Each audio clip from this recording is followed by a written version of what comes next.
right, welcome back to Top 5 Vinyl. Today we have Peyton. How's it going, Peyton? It's going great right now. How about you? Not too bad. Before we get started, I want everybody to subscribe, like, tell all your friends, all that cool YouTube stuff. With that being said, Peyton, I understand you are a musician. Yes, I am. Yes, I am. Where can the people find you online? You can find me either on my normal Instagram, which is at awesomecarman3, or I have my own jazz trio where you can find me at P Griffin Trio. Um, Nice. yep, those are my Instagram tags. And then I also have my own website. If you guys want to check out some of just the stuff I've done, but also kind of like my backstory, PeytonGriffinOfficial.com. Okay, cool. Appreciate that. Okay. So this being a vinyl channel, tell me, growing up, was there a record player in the house?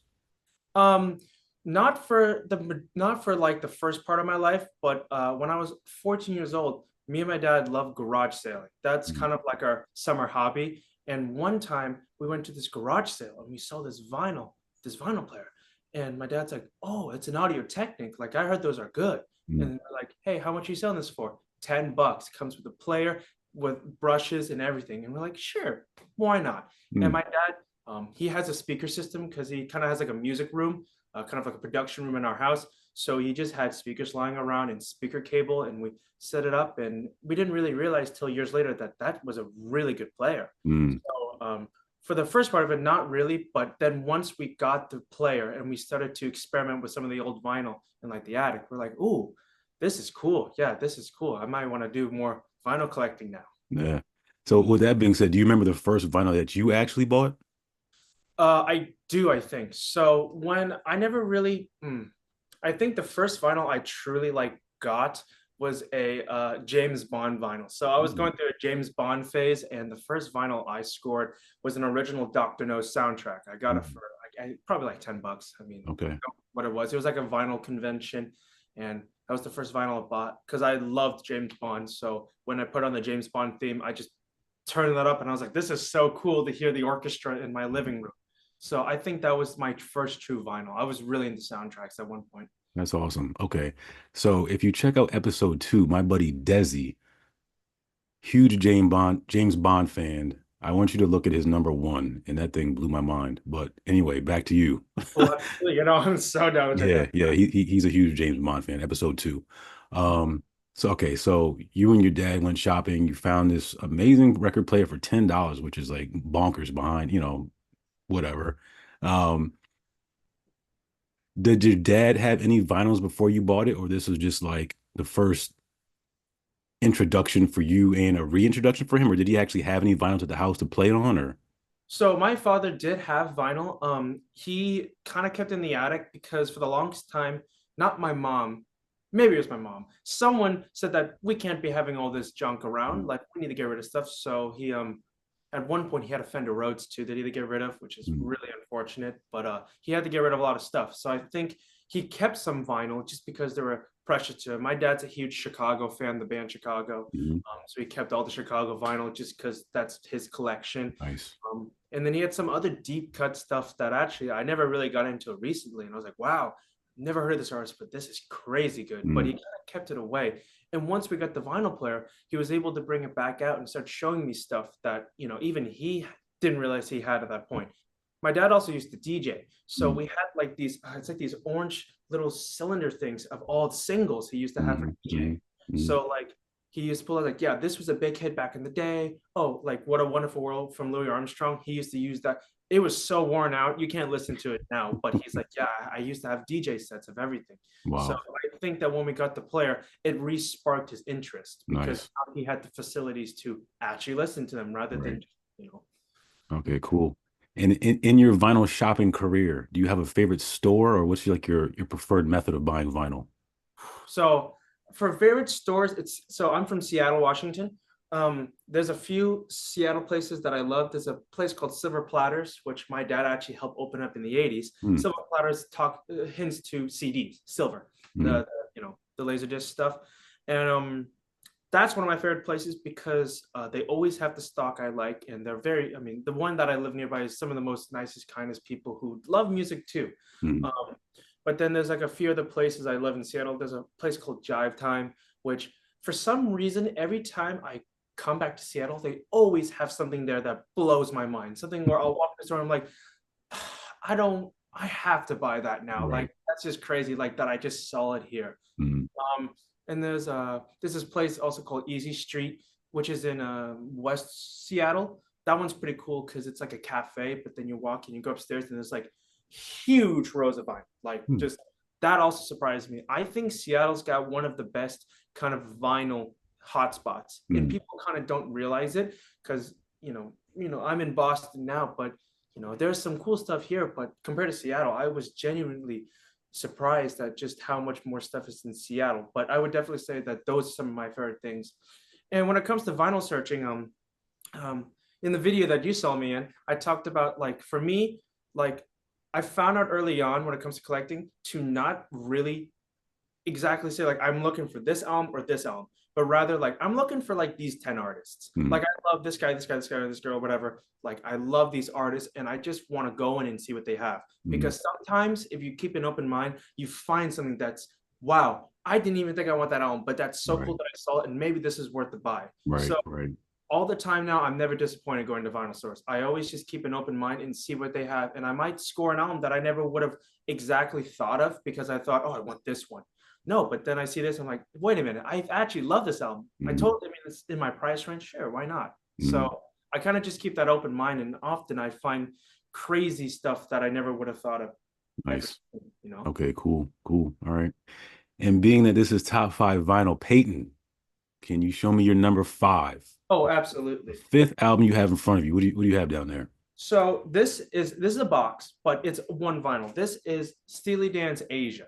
Mm, So this is a part of an acoustic sounds series. Acoustic sounds is personally my favorite audiophile reissue kind of company because they always source from the original analog tapes and they always spend months and months making sure it sounds fantastic and better than the original pressing, mm, which is to me really good. But this specific series, UHQR, stands for high quality, ultra high quality records, is a series that was started in the 1980s by Mobile Fidelity. mm, And basically, what it was is it's trying to achieve the highest quality vinyl ever, like mm, even higher quality than just those simple one steps they sell. So with this, for Steely Dan's Asia, they went above and beyond. So here's the cover. This is a stout and tip-on jacket, so it's just like I was back in the day. So cardboard, and I don't know if you can hear it, but yeah. Cracked it, it open. Yep. it's so good and it's so fresh. I can't even touch it because I don't want to get finger marks on it. But the best part about it though is the music, because I mean, of course, I'm assuming you know Asia, right? Hmm, hmm. So check out this vinyl, Mm, clear. pressed Okay. on Clarity vinyl, and basically what Clarity vinyl is wax when it's pressed usually is dyed black for the color or blue or whatever the artist is looking for, but this is wax in its most pure form. This is before any dye. Mm, So this is what the wax will look like, and so they press it to this, which gives it nothing, like nothing interferes with the actual grooves. mm, mm. And the best part about Clarity vinyl is the science of it.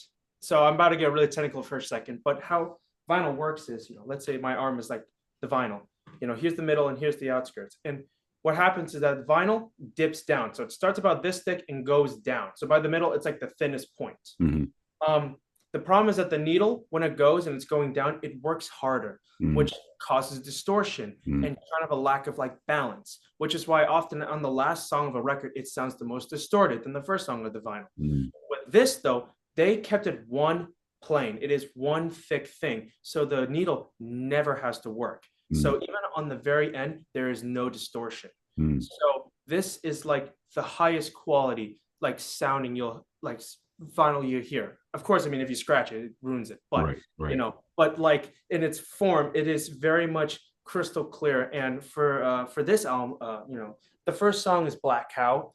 As soon as I heard the clavinet kick in, I knew it was gonna be the best. The original, it's scary to say, but the original is not as good as this. Mm, And so mhm, like a lot of people went online to compare like this pressing to the original, and they're like, this sounds better mm, because we have the technology now to separate instruments more and to just project out certain things that maybe they couldn't really do back in the day. Mm-hmm. And of course, the other thing too that makes it special is it's a 45 RPM. It's not a 33 and a third. It's 245 discs, which not vinyl tape, but analog tape runs at 45 RPM. So really, 45 RPM gets the best sound because that's where tape should be. But because it's 45, you can't put as much music. So that's why they came up with Right. 30 and a third. Right. So you can fit more music. But since it's an audiophile, they turn it to 45 and That's it awesome. sounds absolutely jaw-dropping. No, that's amazing. And it looks pretty too. Oh yeah. And my favorite song on the whole album is Deacon Blues, and just the electric piano sounds on that and the vocals of it are so crystal clear, and you can hear the breathiness of the saxophone. That's what really makes this specifically my number 5. Is it's like this album is one of the greatest studio albums ever created, and I feel like I am in the studio with them. The way that they were just creating stuff and making this so rich, it's fantastic. Nice. Okay, cool. Nice. Okay. So that's your number 5. Let's go ahead and take a look at your number 4. Absolutely. So I'm a huge jazz guy. As you can probably tell. But this one is really cool. So this is the Kraft one step of the Vince Guaraldi trio, Jazz Impressions of Black Orpheus. So this album is pretty amazing. So the Kraft one step is kind of a series that Kraft Records created where they are focusing on audiophile like specific sounds. Like they pick specific albums to do. So they did Relaxing, Miles Davis. They did one of Isaac Hayes' albums. I forgot which one, but it was amazing. And then they did this. And weirdly, when this first came out, people didn't really like it because it's like, why are you doing Vince Guaraldi?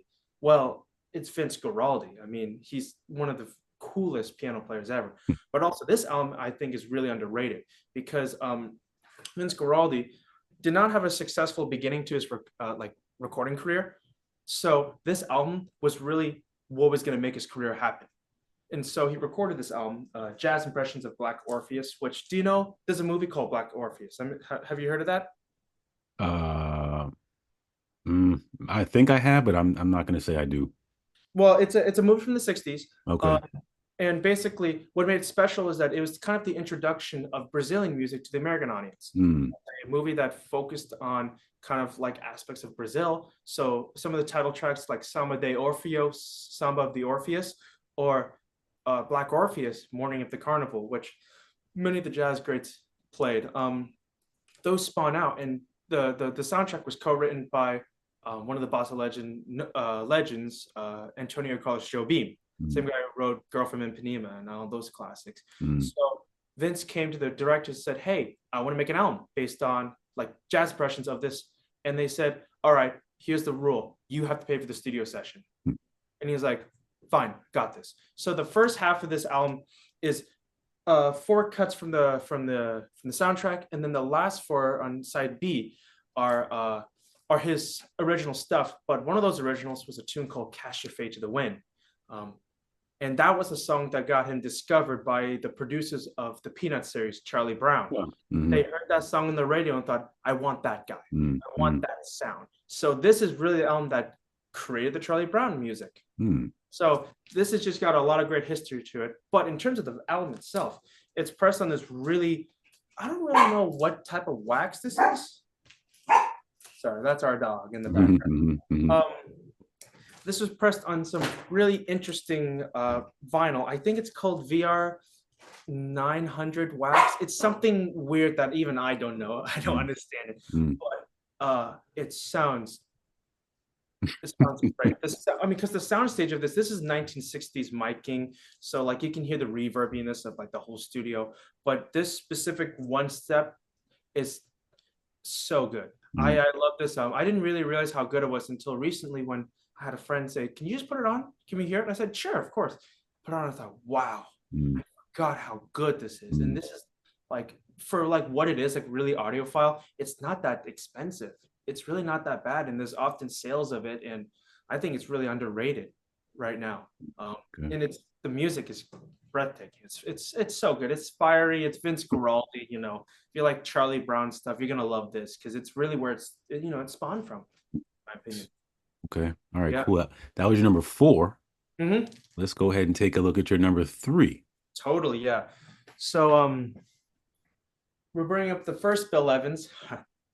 This is cool. This is called Bill Evans from Left to Right, which Okay. in my opinion, he's got one of the coolest album covers ever. Yeah, that's Like, cool. so I can get a little bit closer. Like Mm-hmm. this is Mm-hmm. his first album on the Fender Rhodes, Okay. and this is an orchestral album. So it's his trio with a full orchestra. Um, so this is not my favorite pressing of it, but it's really nice because I didn't realize they were reissuing this until last year. So it came out in 2023 by a company called Elemental Music. Mm-hmm. Um, and they they just said we're gonna release this in a week. And I thought, geez, this hasn't had a vinyl release in like forever. Like Mm-hmm. the release of these were like in France and Germany. So like you can't really get a mass release of this. But then they dropped it saying they sourced it from the original analog tapes. And when I listened to it, I was like, this is crystal clear. Like this Mm-hmm. is better than I have an original of this, but this is better than the original. Mm-hmm. It's really nice. But this more or less is one of my favorites because of the story behind it. This is me and my dad's favorite Bill Evans album. When we went to Seattle, we had a store I was going to recommend to you earlier, but it closed sadly, called Everyday Records. And we were just looking for CDs and stuff. And we saw this CD. We thought, why not give it a try? It's a cool cover. And on the car ride home, it was a magical car ride home. We fell in love with the music because it was orchestral Bill Evans. Like he's already an orchestra on the piano, but then hearing him with the orchestra, it was so heart wrenching. It was so good. It was really one of the greatest listening experiences ever. So I will always source as my top five favorite like albums of all time. It Nice. I love it so much, and the music is so beautiful, and it's a very diverse set of songs too, many of which he never played afterwards. So this is definitely one of my favorites, and it's pretty cheap. I got this for $30. You can get Mm. this for $30 anywhere, and it Okay. sounds great. Mm. So this is easily my top three. I was listening to it before we even hop on the call because it's so good. So yeah, another one of my Okay. favorites. Okay. All right, cool. So that was your number three. Mhm. Let's take a look at your number two. Awesome. So this album has appeared on your channel before, but it's because it's one of the best. So this is again my UHQR of the Miles Davis Kind of Blue. Mm-hmm. Um, I don't think we have to talk much about how amazing the music is, but this again, just like the Steely Dan, has the same clarity vinyl, which is that 200 gram, 45 RPM, waxy. Mm. Uh, Now, let me tell you something. This is crazy sounding. I was listening to flamenco sketches one time with like a few people over. I was doing like a vinyl listening party, and when we got to Cannibal solo, I had to tear up because he was like singing into the alto. Mm. I don't know how they did it, but it's like I'm in the Columbia studios. It was so Mm-hmm. reverby, it was so nice, and it was crystal clear.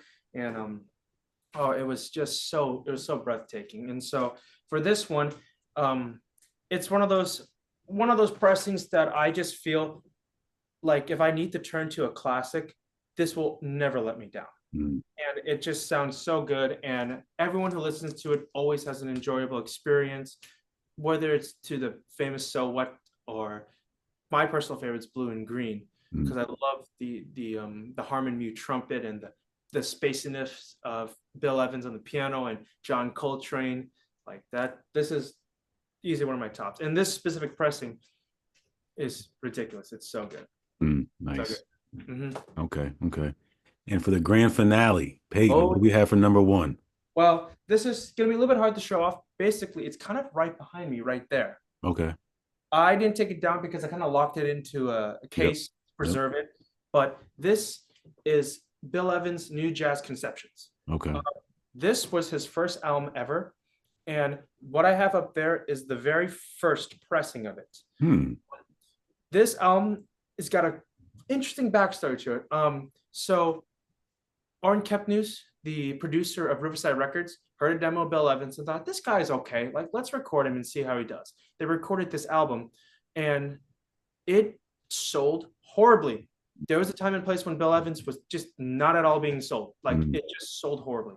They made 800 copies of that first album. And on my wall is one of 800. Wow, that's crazy. So it's a very interesting album. But I will say though, mine is kind of confusing because when I first found it in Seattle, I found it in Seattle, which again hints I love the Seattle vinyl scene. When I found it, I was confused by it because when we want to identify vinyl, we look at the run out, the kind of etchings in the middle of the discs and stuff like that. And when I was going to confirm it, because it's an expensive vinyl to buy, especially for a first pressing. Mhm. I was looking at the kind of inner part here. I saw this etching that made it a first pressing, but then there was an extra etching that said patent number something something something. Mm. I was like, what is that about? And I did research all over Discogs and Reddit and all that. Nowhere did any information come out. Mm. So I consider my version kind of like a special version, Yeah, because I yeah. did confirm through not only the disc but also the jacket itself, because that jacket, as soon as they released it, they changed it to see if it would sell better. Mm. And only went back to this cover in the 1980s in the OJC series. The numbers, the jacket number is RLP 12-223. But then the 80s one is OJC 12-223. Mm. Okay. So I confirmed that mine is an RLP and not an OJC. Mhm. And I confirmed the disc is the right etchings, but then it had that patent number. And I was like, what's happening with that? Like, Mm. I don't know what that means. And, but in the end, I just said it's still a first pressing. So I can confirm it as a first press. Mm. The music itself, though, is very interesting. It's very un-Bill Evans in a way. Like, there's Bill Evans characteristics, but it has like Bud Powell sounds in it. He's so beboppy in it. It's very much, for a first album, it's very not Bill Evans. Mm. So a lot of people either really like it because it's just very boppy, or some people are like, it's not Bill Evans. Mm. So it's kind of a mixed bag. But for me, I was so fortunate. I feel so lucky that I found really the first ever pressing of Bill Evans as a leader. And that definitely is my number one vinyl. It's not my favorite Bill Evans album, but it's certainly my favorite that I've come across naturally. Not even trying to look for it. I just came in with no expectations. It's right there. Ryan the Storm rang for me, has my name on it. So that's awesome. Yeah. That's a great story. Mm-hmm. Okay. Like I said, I still don't know what that patent number means, but hopefully one day someone in the comments will be like, hey, that patent number means this. And I'll be like, cool. Now if you guys out there watching this know, leave a comment. With that being said, can you remind everybody where they can find you? Absolutely. So yeah, my name is Peyton Griffin. I have my own jazz trio in Boston, Massachusetts. We're all on the East Coast.